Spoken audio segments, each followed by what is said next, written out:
Assalamualaikum warahmatullahi wabarakatuh. Pada siswa-siswi Madrasah Aliyah kelas 11, kita akan melanjutkan pembacaan kitab At-Tadhib, Kitabul Jinayat,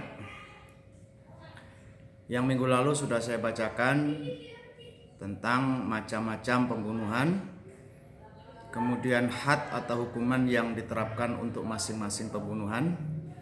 Kita ingat kembali, pembunuhan ada 3 macam, yaitu pembunuhan sengaja, amdun mahdun, pembunuhan tidak sengaja, qatlul khata', dan yang ketiga adalah pembunuhan semi sengaja, syibhul amdi. Pembunuhan sengaja hukumannya adalah dikisos dengan hukuman mati. Tapi jika dimaafkan oleh keluarganya, maka akan dikenakan diat, yaitu denda 100 ekor unta yang harus dibayar tunai.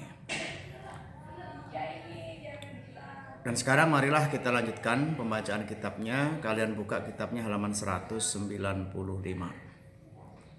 Bismillahirrahmanirrahim. Wa syaraitu wujubil qisosi. Bermula syarat-syarat wajibnya kisos arba'atun, itu ada 4. Ayyakuna, jika ada al-qatilu si pembunuh, balighun itu balik, aqilan berakal, wa alla yakuna, dan jika tidak ada si qatil, walidan itu orang tua, lil maktuli bagi korban, wa alla yakuna, dan jika tidak ada al maktulu korban, yakni orang yang terbunuh, angkoso itu lebih rendah, minal qatili dari si pembunuh, bikufrin sebab kufur, aurikin atau sebab budak. Hukuman kisos yang diterapkan bagi pembunuhan sengaja atau qatlul amdi syaratnya ada 4. Yang pertama, pembunuhnya adalah sudah balik. Syarat yang kedua, berakal. Syarat yang ketiga, pembunuh bukan orang tua dari korban. Dan yang keempat, korban ini lebih rendah, tidak lebih rendah dari si pembunuh. Di sini contohkan alla yakun al maktulu angkoso, korban tidak lebih rendah dari pembunuh sebab kafir atau budak. Maksudnya,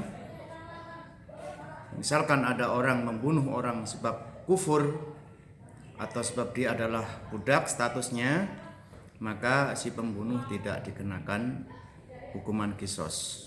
Begitu pula dengan yang syarat ketiga, ketika ada orang tua yang membunuh anaknya sendiri, maka si pembunuh ini juga tidak dikenakan kisos. Watuk talu, dan dibunuh al jama'atu jamaah bil wahidi sebab membunuh satu orang. Hukuman kisos juga diterapkan seandainya ada sekelompok orang membunuh satu orang, maka sekelompok orang itu yang terdiri 5 atau lebih, itu semuanya akan diterapkan hukuman kisos. Kalian bisa baca keterangannya di bawah. Hadis keterangan nomor 4, Ruwiya Malik fil Muwatta an Sa'id bin al-Musayyab anna Umar bin al-Khattab radhiyallahu anhu qatala nafaran khamsatan aw sab'atan bi rajulin wahidin qataluhu ghilatan wa qala law tamala alaihi ahlu sun'a la qataltuhum jami'an.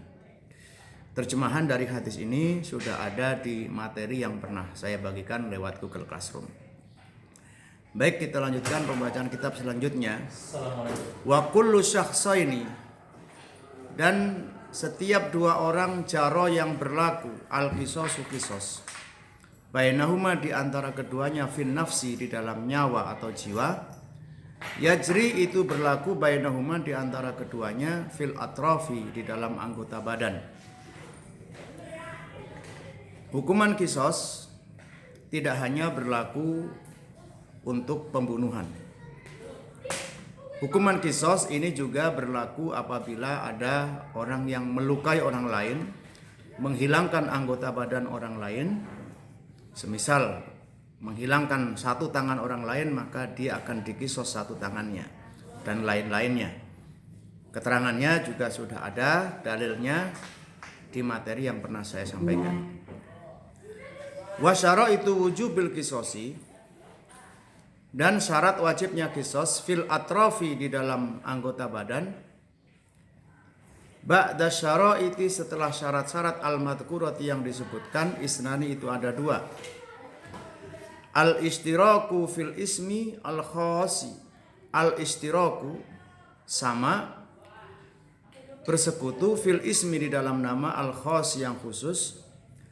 Al-yumna bil yumna, kanan dengan kanan, wal yusra bil yusra, dan kiri dengan kiri. Wa alla yakuna, dan jika tidak ada bi ahadit tarafaini, dengan salah satu dari anggota badan, syalalun, ada cacat. Syarat penerapan kisos anggota badan ada 6. Yang 4 adalah sama dengan kisos jiwa atau kisos nyawa ketika membunuh. Nah, sekarang ditambah 2 lagi syaratnya,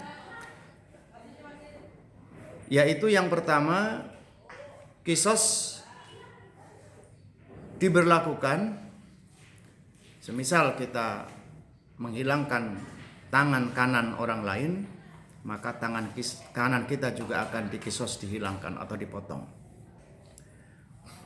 Syarat yang kedua atau yang keenam adalah jika terjadi melukai, maka anggota tubuh yang dilukai ini bukan anggota tubuh yang cacat.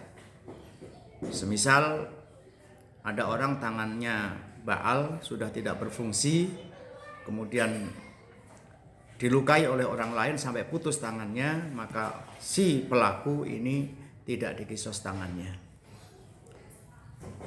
Wa kullu udwin, dan setiap anggota badan, ukhida yang diambil min mifsolin, dari persendian, fafihi maka itu di dalam mifsol, al kisosu ada kisos. Wala kisoso, dan tidak ada kisos fil juruhi di dalam luka, illa fil mudihati, kecuali di dalam luka yang dalam. Artinya setiap anggota tubuh kita yang mempunyai persendian, semisal di tangan kita mulai dari pundak, siku, pergelangan tangan, jari, semuanya ada persendian, maka bila diambil, bila dipotong, bila dilukai di setiap persendian itu, maka balasannya adalah sama. Artinya setiap persendian anggota tubuh kita ini ada kisosnya. Kisos anggota badan ini tidak berlaku bagi luka, kecuali jika luka itu lukanya adalah luka yang dalam. Semisal luka bacokan, kalau tidak sampai menembus tulang itu tidak dikisos, atau pukulan yang memar tidak sampai meretakkan tulang itu juga tidak ada kisos, tapi hanya berlaku hukum takzir berdasarkan ketetapan hakim. Demikianlah pembacaan singkat tentang kisos dan syarat-syaratnya. Mudah-mudahan kalian bisa memaknai. Bila kurang jelas maknanya bisa kalian ulang-ulang, atau bila masih belum jelas lagi bisa kalian komen melalui YouTube yang akan saya bagikan. Assalamualaikum warahmatullahi wabarakatuh.